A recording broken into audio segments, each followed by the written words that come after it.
नमस्कार, राम राम शाह, खमा गणी, आदाब, सत श्री अकाल, सलाम, वंदे मातरम।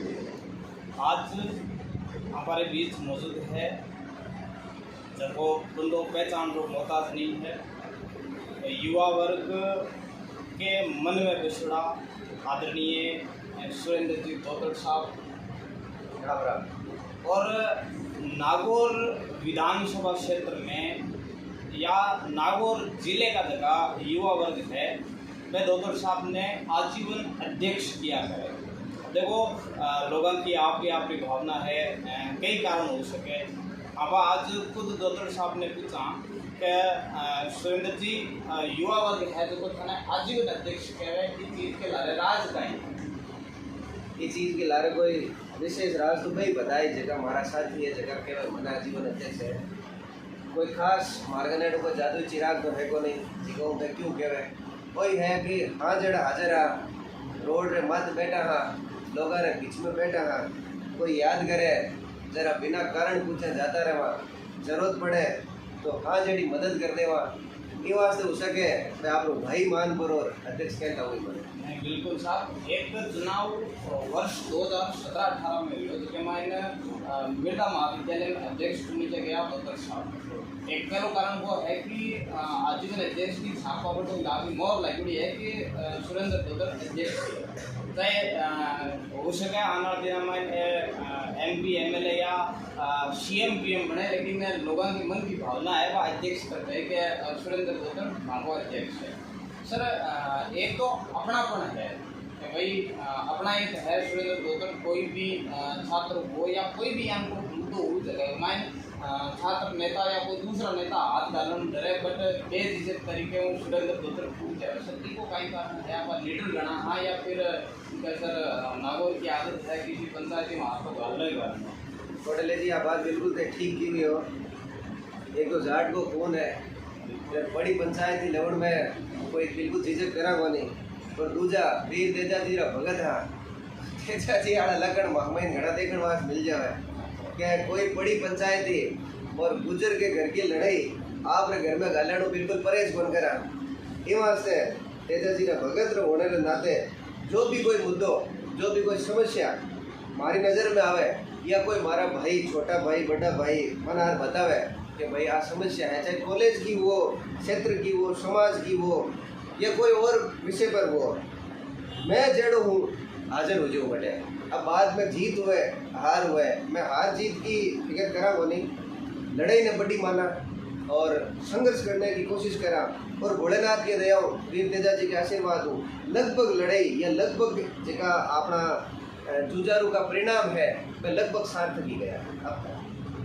तोतड़ साहब एक मैं थाने बताऊँ कि 17-18 को चुनाव खुद अध्यक्ष पद कर दिया और भी बाद में गत वर्ष को जो चुनाव हो लोग माने कि उम्मीदवार जो थे आपके वासुदेव भाई था, लेकिन ये जो चुनाव था वो सारा का सारा आपकी छत्र छाया में लड़ा जा रहा और ज़्यादातर लोग का हमारा छात्र साथी है वह छात्र शक्ति आप एरिया है कि भले वो मेन जो मुख्य चेहरा था वो वासुदेव भाई का हो सकता है, लेकिन वो चुनाव लड़ा और जिताया सुरेंद्र तोतड़ ने। इसके बारे में आप देखिए इसका क्रेडिट बहुत ज़्यादा मैं नहीं लेना चाहूँगा क्योंकि वासुदेव ने भी फील्ड में बहुत मेहनत करी थी।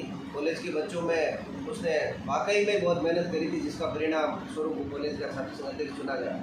आप देखा जाए तो एक नज़रिए से वो मेरे परिवार का सदस्य है, इसलिए मैनेजमेंट जो था मैनेजमेंट में मैंने काफ़ी प्रयास किया था और चुनाव वैसे वासुदेव ने ही अपनी मेहनत के दम पर लड़ा और जीता। लेकिन कई राजनीति में आप समझ सकते हैं कि पक्ष विपक्ष हर जगह होता है, तो जो मेरा खिलाफ ग्रुप था मेरे राजनीतिक ग्रुप से जो विपक्ष के लोग थे उन्होंने इस चीज़ को प्रेस्टीज पॉइंट बना लिया। उन्होंने इस चीज़ को वासुदेव से नहीं जोड़ करके मुझसे जोड़ करके कोशिशें करनी शुरू कर दी थी। तो 50,000 रुपये लारा परेवा बने तो जब कोई सामने आए और जब खिलाफत शुरू कर दे तो हमें भी फिर अपना रंग दिखाना पड़ता है। तो उसी के चलते भी वजह ही मैं भी मैदान में थोड़ा डटर जोर शोर मेहनत शुरू करी। तो हमारी और वासुदेव की संयुक्त रूप जगह मेहनत थी, हमारी तो केवल मेहनत थी साहब। बोर्ड तो टाबर दिया कॉलेज का, तो कॉलेज का टाबरा ने मांगी मेहनत और मांगी जोड़ी दा यही और माने वोट दिया और जिताया। एक बात सुन थी कि हमको तो चुनाव यूपी के मायने कई छोटा मोटा विवाद दिया, लेकिन अब की बात चुनाव हो वो बहुत ज़्यादा विवादित थी हो मतलब लगभग नागौर जिले के मायने कई घटना सुनने थी। एक विश्व है जो आपकी थोड़ी बहुत नॉर्मल बातचीत कॉलेज प्रोफेसर आशा यूनिटी के बारे में मन लागे कोई दूसरे तीसरे आदमी को उदाहरण की बजाय डॉक्टर साहब ने पूछा कि क्या कायम मामला दिया। देखो जो ये प्रोफेसर के साथ झगड़े की बात है ना, इसको हम किसी भी तरीके से सही नहीं ठहराते।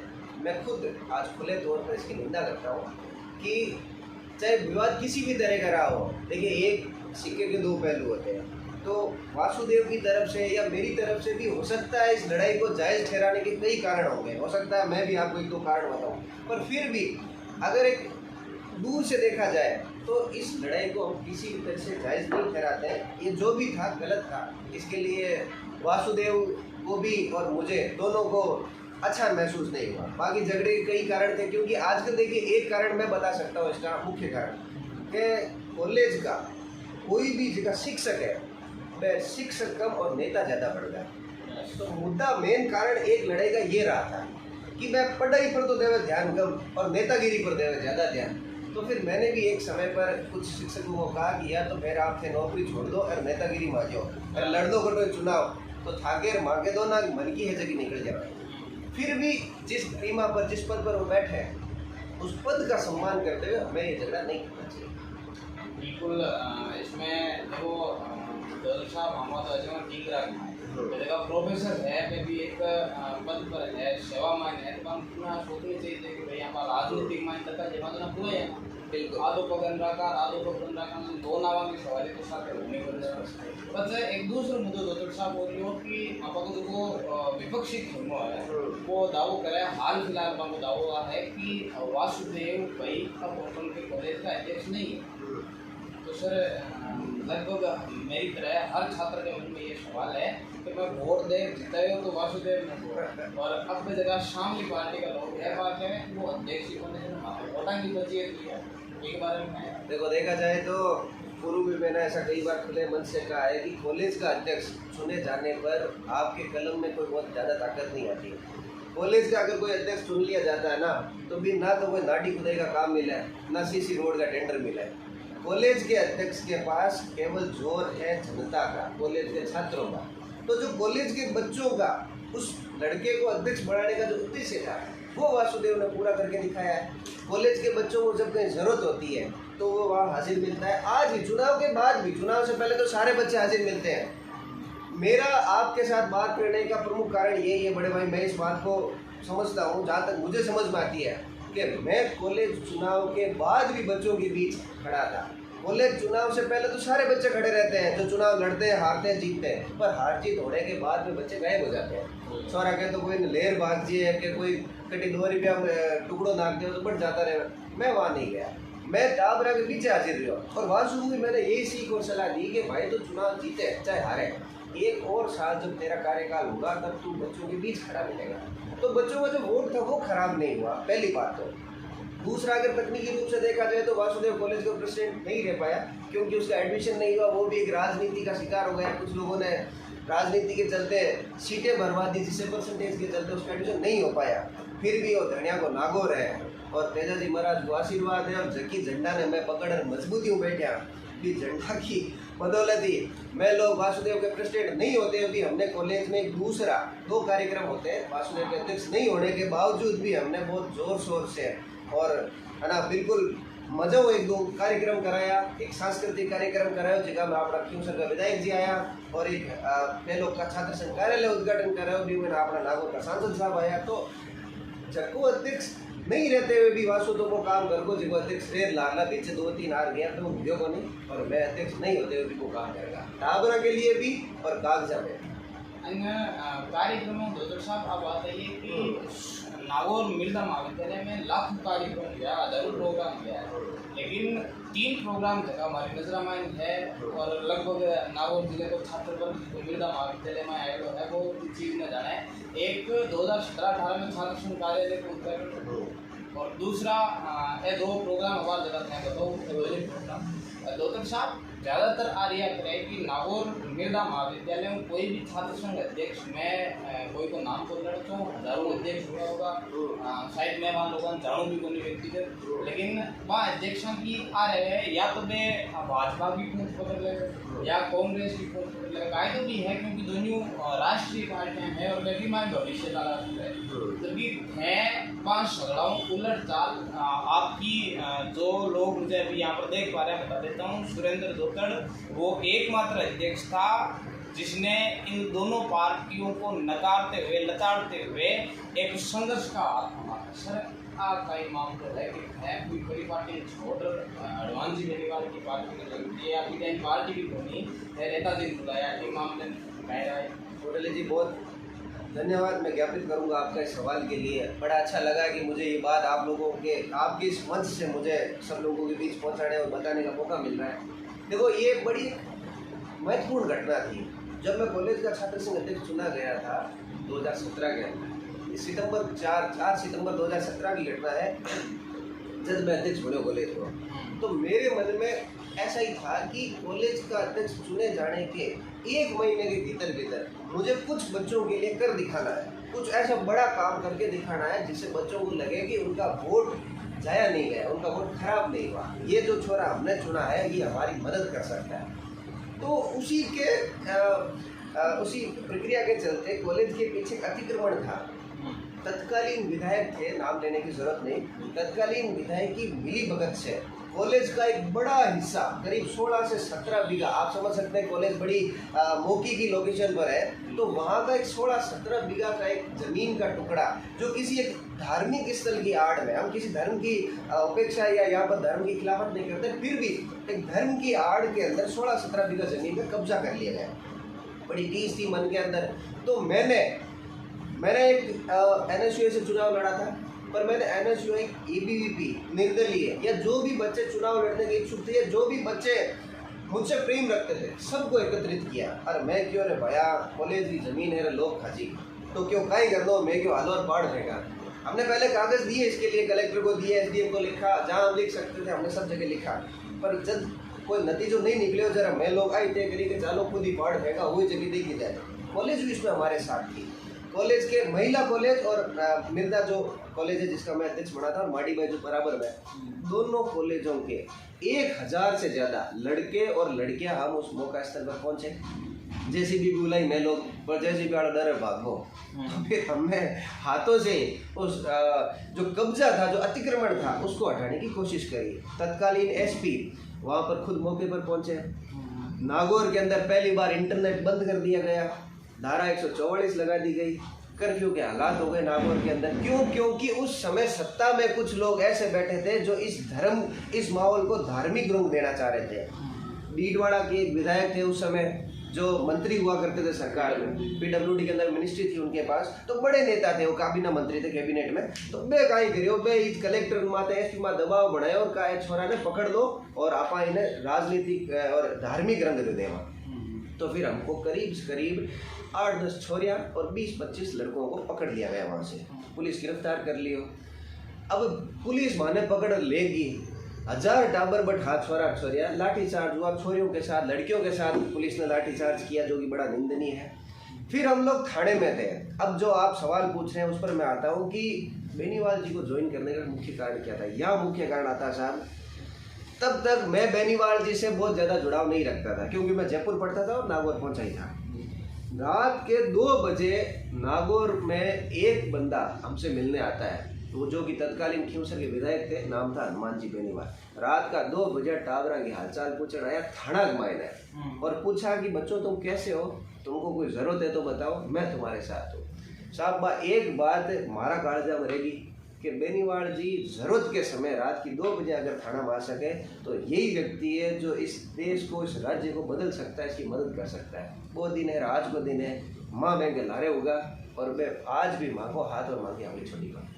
बिल्कुल डॉक्टर साहब, तो मतलब कारण वो है कि जगह बगा तत्कालीन खींवसर विधायक बेनीवाल जी हा वे छात्र शक्ति ने बिना कोई थांगी जान पहचान हो, कोई जानकारी नहीं, रात 2 बजे थांगी मदद करने थांगा हालचाल थाने आएगा।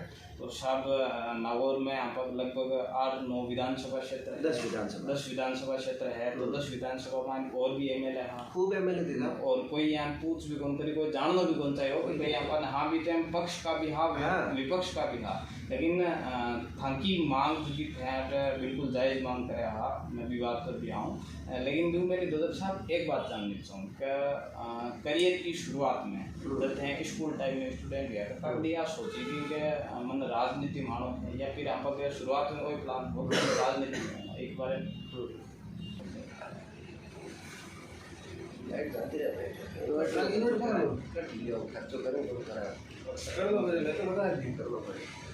देखिए पोटलिया जी, इसका क्या होता है कि जब कोई बच्चा जन्म लेता है घर में तो सेम हमारे साथ जो वो वाला सीन हुआ। कहते हैं ना कि आपके पिताजी कहते हैं मेरा बेटा डॉक्टर बनेगा, कोई कहते हैं इंजीनियर बनेगा या बड़ा वकील, इस तरह से कुछ बनेगा, बिजनेसमैन बनेगा। तो मेरे पिताजी का भी ख्वाब था कि मैं इंजीनियर बनूँ। हम इस रास्ते पर चले भी थे। मुझे जयपुर पढ़ने के लिए भेजा गया और मैंने इंजीनियरिंग की डिग्री जयपुर से प्राप्त करी। उसके बाद में मैंने कुछ स्टार्टअप भी प्लान किया, कुछ बिजनेस की भी शुरुआत की, लेकिन किस्मत को ये मंजूर नहीं था और वो मेरा स्टार्टअप चला नहीं, वो बिजनेस मेरा चला नहीं। तो मैं लौट कर नागौर आ गया। नागौर आकर के मैंने महसूस किया कि एक काम जिसमें हम सबसे अच्छा हो और वह ही हतई वातावरण में बड़ो माहिर हो, हतई मैं घड़ी चौकी कर लो। तो फिर मुझे लगा कि हतई अगर मैं कर सकूँ जरा क्यों नहीं राजनीति में हाथ पाऊँ। और बस वही मारो एक खुद को इंटरेस्ट हुई हो कॉलेज के बाद में कि मैं अगर हतई चौकी कर सकूँ और मैं बाता चौकी कर सकूँ और अगर ई तरीक़ों अगर मैं मारा भाया की और मारा साथियाँ की मैं मदद कर सकूँ तो मदद डबल मज़ो आए। तो बस मैं हमारा इंटरेस्ट के चलते राजनीति में आयो। फिर धीरे धीरे इससे मुझे कई फ़ायदे भी हुए। मैं लोगों से जुड़ पाया, मैं लोगों से मिल पाया, मैं लोगों का काम काट पायो। और देखिए मैं आपको बताऊं, राजनीति भी एक तरह का बड़ा मतलब यूँ इंटरेस्टिंग एरिया है, इंटरेस्टिंग सेक्टर है, जहाँ पर लोग आपको पहचानते हैं, लोग आपसे राम राम करते हैं, बात करते हैं, तो आपको बड़ा अच्छा लगता है और सेवा का एक अच्छा जरिया हो सकता है। ये राजनीति को दो तरीके से लोग देखते हैं, मैं इसको अलग तरीके से देखता हूँ। मैं राजनीति को एक भक्ति, एक साधना के नज़रिए से देखता हूँ। अगर आपको राजनीति में सफल होना है तो आपको जैसे एक साधु एक भक्ति करता है ना, एक संत, उसकी तरह आपको राजनीति में रहकर भक्ति करनी पड़ती है, क्योंकि इस ट्रैक पर फिसलने के बहुत ज़्यादा ऑप्शन है। थोड़ो भांगो पग अनुभव हो जाओ और फिर फ्री हो जाओ।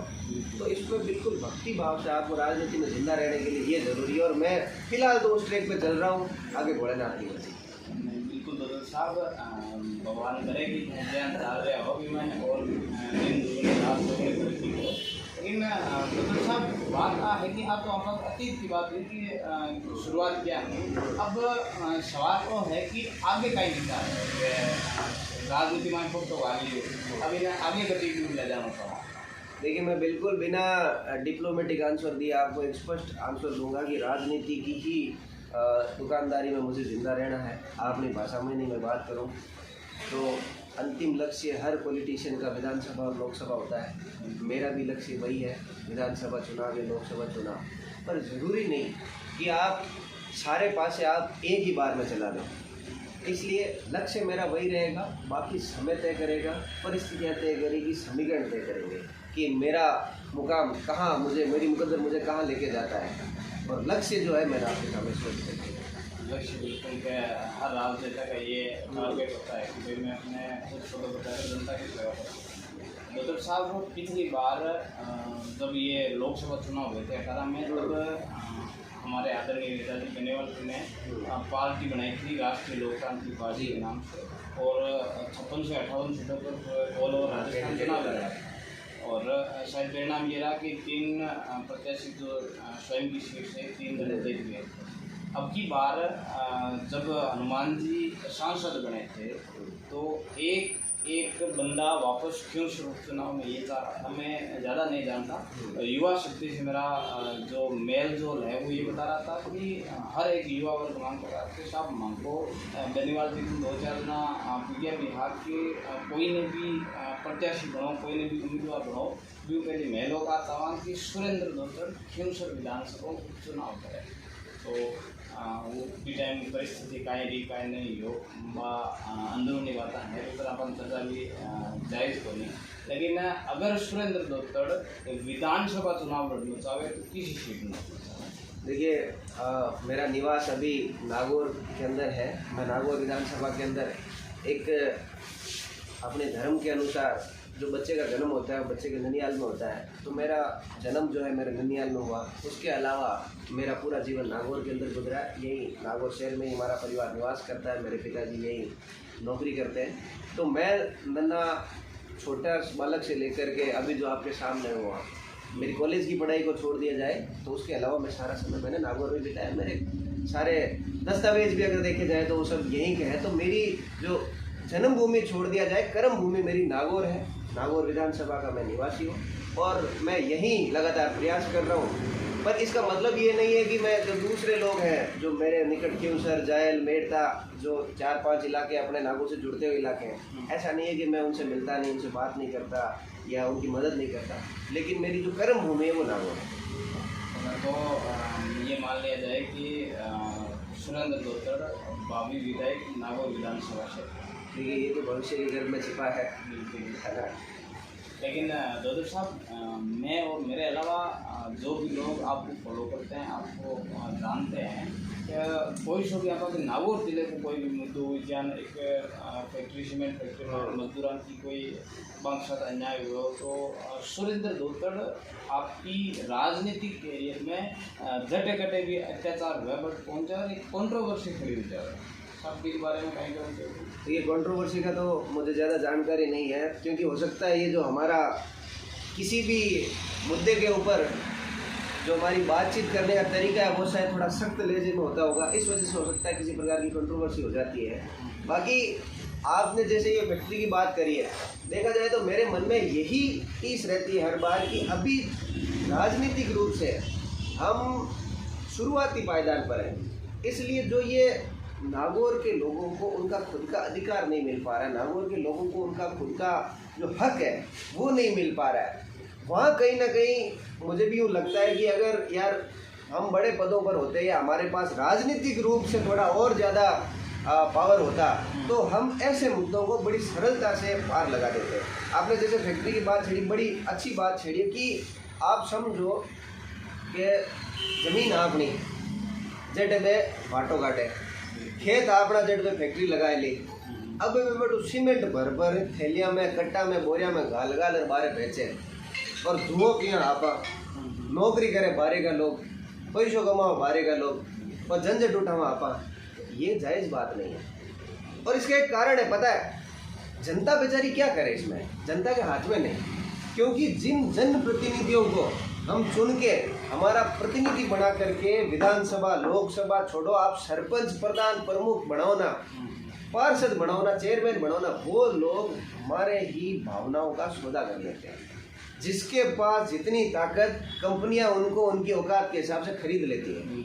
कोई बड़ नालियाँ साफ करे, कोई बड़ लेटरिंग में धोए, पानी धोए, कोई बड़ भांडा बर्तन भरे, ये उनकी औकात है फैक्ट्रियों के अंदर जनप्रतिनिधियों की। वो हमारे भावनाओं को, हमारे वोटों को बेच के आ जाते हैं वहाँ पे।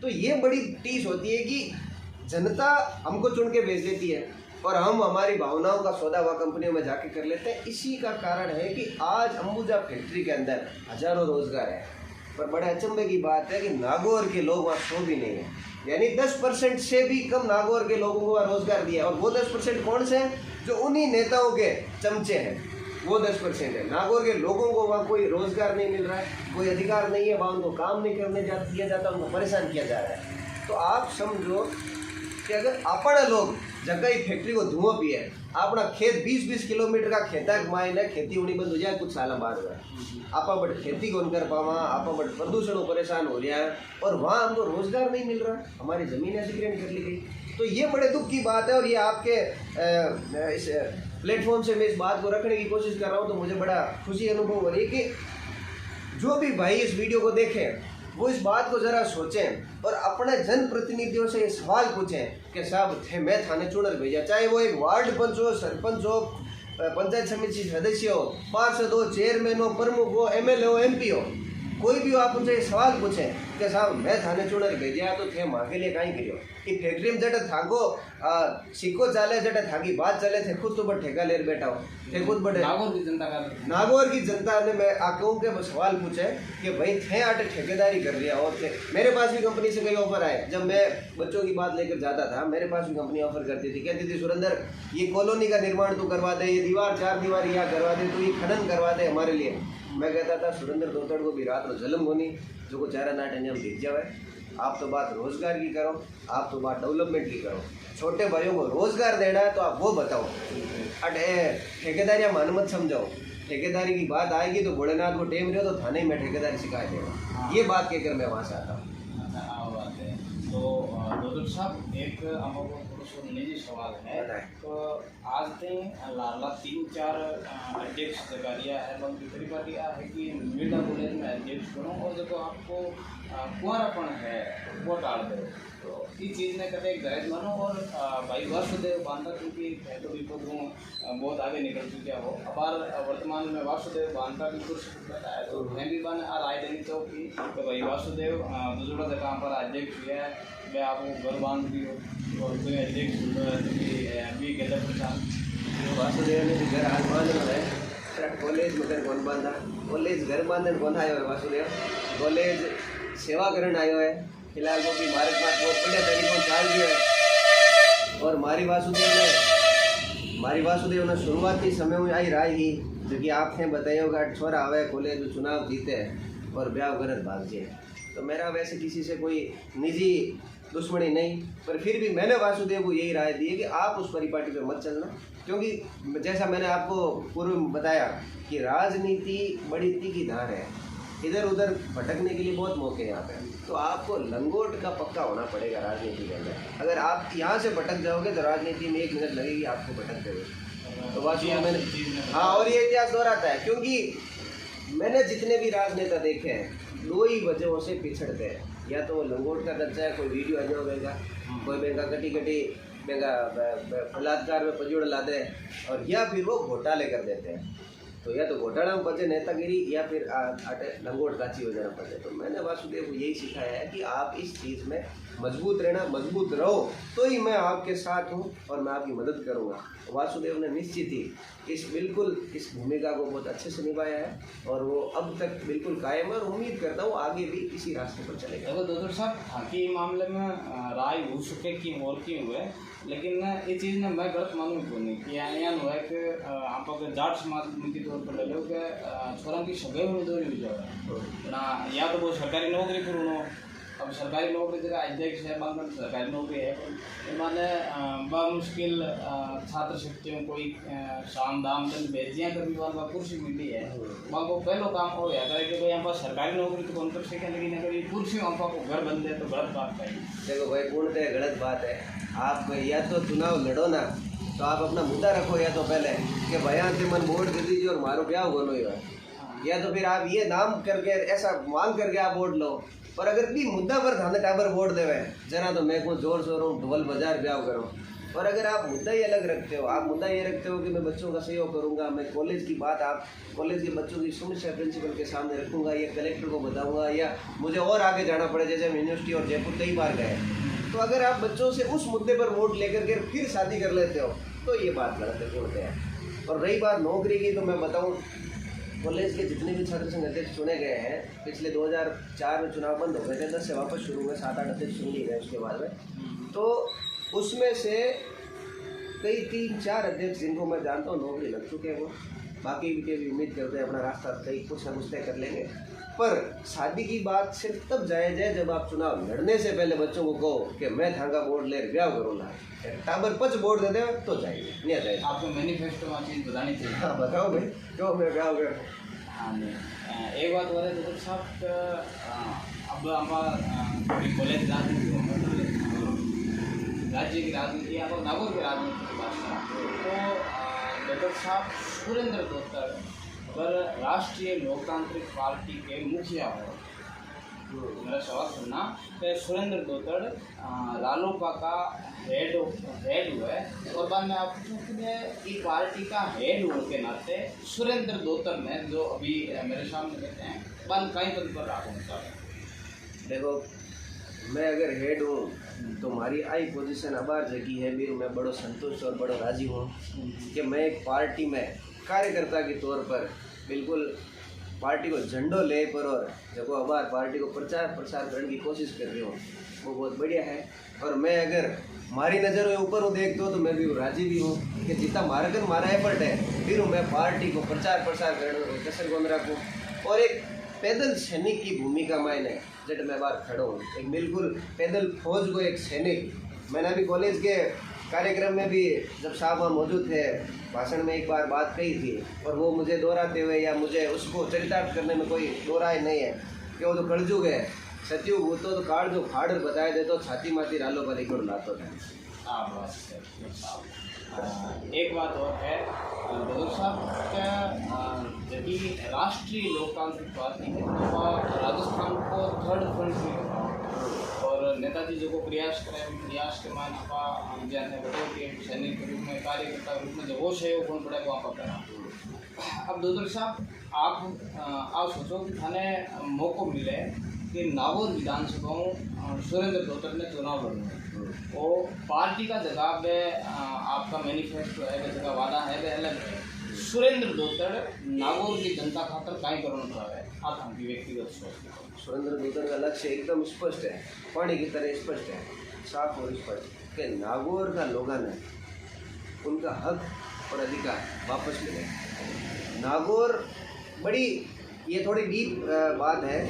नागौर की जो आज से पूर्व में अगर अपनी इतिहास जानने की कोशिश करें तो इसकी गरिमा बहुत अलग और उच्च कोटि की थी। नागौर ऐसा क्षेत्र है जो जांगल प्रदेश की राजधानी हुआ करता था, नागाना क्षेत्र इसको कहा जाता था, जिसका वर्णन महाभारत के अंदर मिलता है। मैंने विकिपीडिया जैसे बड़े प्लेटफॉर्म पर पढ़ा है कि नागौर को पांडवों ने अज्ञातवास के दौरान यहाँ पर समय व्यतीत किया था। तो महाभारत जैसे समय के अंदर नागौर की जो गरिमा थी वो आज यहाँ कहीं देखने को नहीं मिलती। नागौर के अंदर आप समझो ये राजनेताओं की बड़ी सबसे बड़ी कमी मैं इसको कहूँगा कि एक समय पे आज से करीब 30-40 साल पहले नागौर के कुछ नेता सत्ता के शीर्ष पर ऐसे पदों पर बैठे थे जहाँ से वो अगर एक कलम चला देते ना, एक चिड़ी मार देता तो अगला चौमासों पहली जगो नहर को पानी जगो हिमालय को पानी है बापन खेता में आए पड़ दो।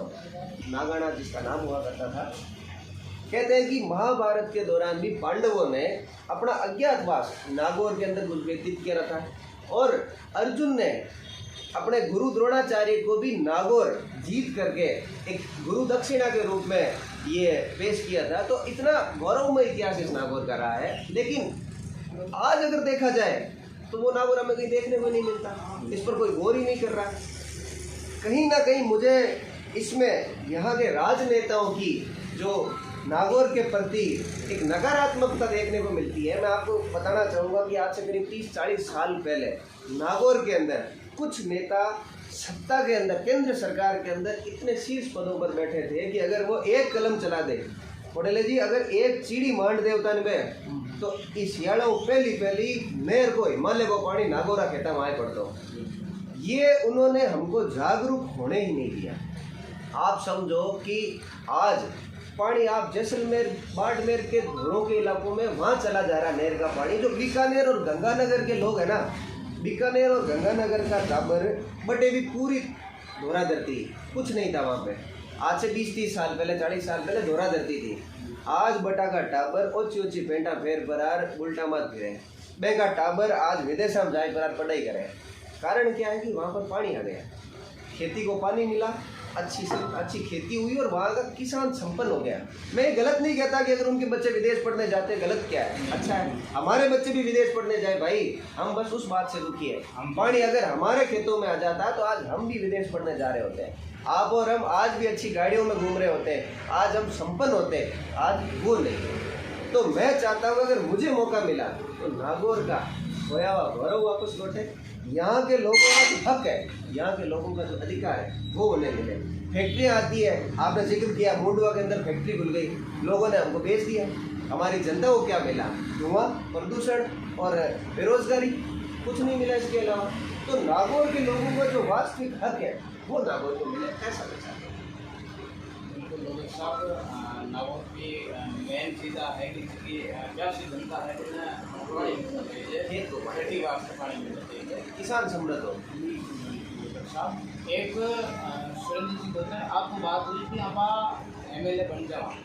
ज़्यादातर देखो जगह आपका वर्तमान का राजनेता है बाकी सोच का ही अगर है कि अगर मन की पार्टी में वो मन का मौको दियो तो ठीक है, नहीं दे तो तुझे भी काम करना है। और नागौर को तो इतिहास भी उड़ा हुआ है, खूब सारा यहाँ का लेटर रहा है। तो बाई चांस यहाँ को माहौल बनाए कि MLA की नागौर विधानसभा में हुकूमत तो है, बाकी अगर धन नहीं मिले तो कई सुरेंद्र धोतड़ टिकट वास्ते रालोपा को साथ छोड़ तो दूसरी पार्टी में जाने की संभावना भी है। देखिए, सुरेंद्र धोतड़ ने आज से कभी रालोपा का साथ छोड़ा नहीं है। जब रालोपा थी नहीं तब से सुरेंद्र धोतड़ रालोपा से जुड़ा हुआ है। माननीय सांसद हनुमान जी बेनीवाल से हम जुड़े हुए हैं। जब से रालोपा का गठन ही नहीं हुआ था तब से हम जुड़े हुए हैं। तो साथ छोड़ के जाने की कोई बात नहीं है, किसी प्रकार का कोई विषय नहीं है। साथ रह करके जिस प्रकार नेताजी ने, ये सब नेताजी के ऊपर डिपेंड करता है, हमारे साथ के ऊपर डिपेंड करता है कि पूर्व में भी राष्ट्रीय लोकतांत्रिक पार्टी का लोकसभा विधानसभा चुनाव में गठबंधन हुआ है। तो अगर वो समीकरण और परिस्थितियां देखा जाए तो अलग बात है। बाकी नेताजी का साथ छोड़ के जाने की ना तो हमने विचार कभी रखे हैं और ना इसकी ज़रूरत पड़ेगी, क्योंकि बेनीवाल जी एकमात्र ऐसे व्यक्ति है जो सच्चे कार्यकर्ता को पहचानते हैं, उनकी मदद करते हैं। और अगर समीकरण और परिस्थितियों के हिसाब से कहीं समझौता भी अगर करना पड़े, नेताजी को अगर कोई दूसरा मजबूत काम मिले, आदमी मिले और परिस्थितियों के हिसाब से अगर कोई दूसरा निर्णय लिया जाए तो उससे उसको स्वीकार करेंगे। हम ऐसा कभी दावा नहीं करते कि नागौर विधानसभा से मुझे चुनाव लड़ना ही लड़ना है, मैं लड़ूंगा ही लड़ूंगा, ऐसा कुछ भी नहीं है। जैसा नेताजी को ठीक लगेगा, जो समय तय करेगा, उसके हिसाब से हम RLP के साथ रह करके हर कार्य करेंगे। और होना भी ये चाहिए कि पार्टीवाद आज का खूब नेता कर रहा है। अभी मैंने आपको कुछ फर्क आया है। एक डॉक्टर साहब सवाल खूब ज़्यादा हुआ है, एक दो सवाल हमारा और है, एक सवाल और है कि हनुमान जी बेनीवाल जगह आपका रालोपा का मुखिया है, वह वो राजनीतिक दिमाग देखा ना तो वह छोका धुंधराल पानी पाए थे, वह खूब जाने। लेकिन फिर भी आप क्या करेंगे, कई बार अपन जीता सीधा न मिले, आपको मोटा को भी सीखते हैं, छोटा बंदा को भी सीखते। तो बड़े भाई साहब हनुमान जी बेनीवाल ने अगर कोई सीख देने तो आप चीज़ नेताजी होनी चाहिए, वाकई जरूरत ही नहीं यार सीख देने की, नेताजी है, मैं नेताजी सीख देने की कोई आवश्यकता नहीं। कोई बताओ तो, क्योंकि मैं समझता हूँ कि राजनीति जो है ना, हम उनसे रोज सीखते हैं। समाज को जो सेवा करने का भाव है उनसे रोज सीखते हैं। तो नेताजी को सीखने की खास आवश्यकता है। बस मैं तो यही कह रहा हूँ कि जितना समय अभी वो पार्टी को दे रहे हैं वो भी बहुत बढ़िया है ना। और पार्टी के लिए, पार्टी के कार्यकर्ताओं के लिए और निरंतर क्या भला किया जा सकता है, बस वो करते हैं। अगर माध्यम से तो ये भी बहुत जल्द राष्ट्रीय लोकतांत्रिक पार्टी की नई कार्यकारिणी का गठन होगा, उसके लिए अगर आपको कोई सलाह हो? सलाह की आवश्यकता नहीं है। इस बारे में हिसाब से मेरी चर्चा हुई है एक दो बार, तो चर्चा में बिल्कुल साफ स्पष्ट बिंदु निकल के आया। मैं वैसे अंदरूनी बात है फिर भी आपके माध्यम से मैं बता देता हूँ। चर्चा में बिल्कुल साफ स्पष्ट बिंदु ये निकल कर आया है कि पार्टी के अंदर अब तक क्या, कुछ समय पूर्व तक पार्टी के ऊपर एक जाट जाति की पार्टी होने का एक विपक्ष के लोग ठप्पा लगा रहे थे, जबकि ऐसा था नहीं। क्योंकि जब भी जाट समाज के अलावा किसी भी समाज के व्यक्ति को जब जरूरत पड़ी तो सबसे पहले राष्ट्रीय लोकतांत्रिक पार्टी वहाँ पर हाजिर हुई है। मेघवाल समाज के एक बच्चे की पीट कर पूरी हालत कर दी गई थी वहाँ सिरोही के अंदर, बेनीवाल जी सबसे पहले पहुँचे। जहाँ पर भी मैं तो उदाहरण देते हुए अभी 1 घंटा और निकाल देंगे, लिस्ट बहुत लंबी है, इसलिए उसका उदाहरण देने की आवश्यकता नहीं, आपको पता है। तो जो दूसरे समाजों के जो व्यक्ति हैं उनको भी हम पार्टी के अंदर मौका देंगे। मेरे जैसे लोग तो यूं ही पार्टी का दामन थाम के जब बैठे हैं बिना किसी पद की आवश्यकता के, ज़रूरत नहीं हमें, तो इसलिए ऐसे लोगों को हम जोड़ेंगे जो दूसरे समाजों से आते हों, जाटों के भी बच्चे होंगे और दूसरों के भी बच्चे, तो थोड़ी सोशल इंजीनियरिंग का। हाँ तो डॉक्टर साहब, रालोपा ने राष्ट्रीय लोकतांत्रिक पार्टी में आपका राजनीतिक स्वार्थ के चलता के बाद लाइव जो भाई अपन अर्थगति पद मिलते या फिर जो सम्मान चीज़ को मिलेगा तो अगर आपके स्वार्थ के चलता राष्ट्रीय लोकतांत्रिक पार्टी छोड़ दूसरी पार्टियां को सोच पकड़ ली और लोगों के बारे में देखो मैं लोगों के बारे में ज़्यादा कहने की आवश्यकता को नहीं, क्योंकि आप बैंक की स्थिति और हालत सोशल मीडिया और दूसरा माध्यमों थाने जानकारी भी है। कई लोग मन मिले हैं क्योंकि पार्टी के अलावा भी हमारा उनसे कई बार मिलना हो जाता है और पहले भी हो जाता था, तो सब लोग एक ही बात कह रहे हैं कि भाई यार गलती कर दी, छोड़ गलती कर दी, क्योंकि जो मान मर्यादा इज्जत यहाँ थी वो बाहर नहीं है। यहाँ उनको सबसे पहले दर्जे पर बिठाते थे हम लोग, स्टेज पर उनको सबसे पहले आमंत्रित करते थे, उनका पूरा मान सम्मान किया जाता था वो जहाँ भी है। और आज मैं कट्टी बैठ गया है तो सब आपके मन में पछतावा करें कि गलती कर दी। तो मेरा तो उनको यही संदेश है कि अब देखो भाई टाइम बाद आ जाओ, जरा था कोई फायदा है, और अगर नहीं भी आओगे तो उन सबको क्या एक चीज़ लग रही थी जैसे वो कुत्तों भी झगड़ा गलार बेवर के झगड़ों में चलो ना, ऐसी गलत फहमी में वो चले तो गए। अब बेगन पाचो उनको मार्ग को नहीं तो कोई मार्ग नाड़ो फिर दौड़ रहे तो अब देखो जगह क्या है मैं तो जगह आम जनता में जाकर थाकी की पहुँच नज़दीकी संबंध है। दूसरो अब अगर हनुमान जी गरीवाल साहब है मैं आप क्या करें कि जहाँ कांग्रेस पार्टी की बात कर लेवा या बीजेपी की बात कर लेवा, वसुंधरा जी CM जी मैं आपके बेटे आगे ले रहा है और राहुल गांधी के परिवार की तो पूरा भारत जाने, या राष्ट्रीय लोकतांत्रिक पार्टी राजस्थान में है और कई लोग इस चीज़ में मुद्दों बनाए कि भाई भतीजा वहाँ पर हनुमान जी दूर कर लिया तो जो खियोसर विधानसभा को उपचुनाव योगी के मैंने कैंडिडेट को दूसरों भी यूज होता है को, बट नारायण जी ने MLA कैंडिडेट बनाए और जीता भी रहा। तो इस चीज़ में भाई भतीजावाद को विपक्ष मुद्दे उठा हुआ इस चीज़ पर क्या करें? तो ये इसका बड़ा सरल और स्पष्ट जवाब है जो किसी से छिपा हुआ नहीं है। मैं आपको थोड़ी अंदर की बात बताऊं, नेताजी भी इस बात से थोड़ा चिंतित और परेशान थे कि अगर भाई को कैंडिडेट बनाया तो जो खिलाफ गुट है वो इस बात को मुद्दा बनाएगा। लेकिन परिस्थितियाँ और समीकरण कुछ इस तरह के बने कि खियोसर की जो जनता थी वो नारायण जी से हनुमान जी की तरह बहुत प्यार करती थी, क्योंकि हनुमान जी जब खियोसर में मौजूद नहीं होते थे, जयपुर या दिल्ली की कार्यों में बिजी होते थे, या पूरे राजस्थान के अंदर जब लोगों को जरूरत पड़ती तो हनुमान जी वहाँ हाजिर रहते थे। तो उस समय के अंतराल में नारायण जी खियोसर की जनता से हनुमान जी की अनुपस्थिति में बहुत मदद करते थे। नारायण जी से लोगों का इतना भारी जुड़ाव हो गया था खियोसर का। अब भाई तो 5 है हनुमान जी और अभी 7 हुआ करते थे पहले, तो 5 भाइयों में नारायण जी सबसे ज़्यादा जनता से जुड़ाव रखते थे।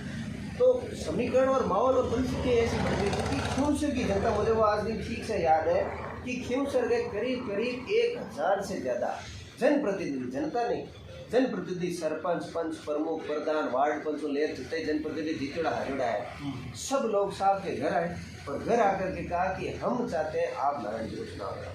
ये बात नेता की नहीं, जनता आज बड़े बैठ गई। क्यों? मैं तो नारायण जी ने ही MLA देखने चाहूँगा। क्यों? क्योंकि वे आपकी अनुपस्थिति में हमारी बहुत ज़्यादा मदद करते थे। इस प्रेम की वजह से नारायण को चुनाव कराए। मतलब इस चीज़ में जो मांग की बात जनता की बिल्कुल, ना कि नेताजी की तरफ में कोई मांग। तो एक पब्लिक की इंटरव्यू भी पड़ी है, मैं समाप्ति की ओर ले जाऊँ तो मैं सुरेंद्र दुग्गल से ये जानना चाहता हूँ कि दुग्गल साहब, अगर आप 5 राजनेताओं की मैं बात करूँ कि ये मेरे ऑल टाइम फेवरेट हैं, तो आप किनका नाम लेना चाहेंगे? 5 राज। देखो 5 नाम तो अपने पास है ही नहीं। मैंने राजनीतिक जीवन में शुरुआती कॉलेज छात्र राजनीति से करी और एक ही नेता को देखा, उसी से सीखा, उसी से समझा और उसी को आज भी देख रहे हैं और सीख रहे हैं। हनुमान बेनीवाल ही है। तो 500 नामों में ABCD इन्होंने सब जगह एक ही नाम भरोगा, हनुमान बेनीवाल। 500 नाम। चलिए कोई बात नहीं साहब, ये आपकी निजी बात हो सकती है। फिर एक सवाल था कि अगर आपको ये मौका दिया जाए कि नागौर में टोटल 10 विधानसभा क्षेत्र हैं और आपको कहीं से भी चुनाव लड़ सकते हैं, उनकी इच्छा किस सीट पर लड़ने की व्यक्तिगत इच्छा? नागौर मेरी कर्म भूमि है। यहीं के बच्चों ने मुझे कॉलेज में चुनाव जितवाया और हमेशा से नागौर मेरे दिल के बड़ा नज़दीक है, क्योंकि जब आप जीवन का एक बहुत बड़ा आप समय अगर जहाँ व्यतीत करते हैं तो वहाँ से आपको जुड़ाव हो जाता है। तो नागौर से ही मेरा हमेशा जुड़ाव रहा है। और मैं यहीं से अपनी किस्मत आऊँगा। और नागौर में अगर कोई आप जैसे बता रहे हैं कोई उम्दा कैंडिडेट मिल जाए और फिर बाद में नेताजी थाने हाथ देते हुए कि नागौर छोड़ राजस्थान की कोई विधानसभा सीट पर थाने खड़ा करते रहे तो बट हमको अप्रोच क्या है? नेताजी अगर मुझे ये ऑफर करे कि नागौर से कोई मजबूत प्रत्याशी जो जीता हुआ और टिका हुआ हो उसको मौका दिया जाए और आप कहीं और से प्रयास करो, तो मेरा जवाब यही रहेगा कि मैं उस जीता हुआ और टिका हुआ प्रत्याशी के साथ हो जाऊंगा और साहब के नेतृत्व अनुसार, निर्णय अनुसार उसको जिताने में अपनी पूरी भूमिका और अपना पूरा जोर लगा दूंगा। लेकिन कहीं और भी जाने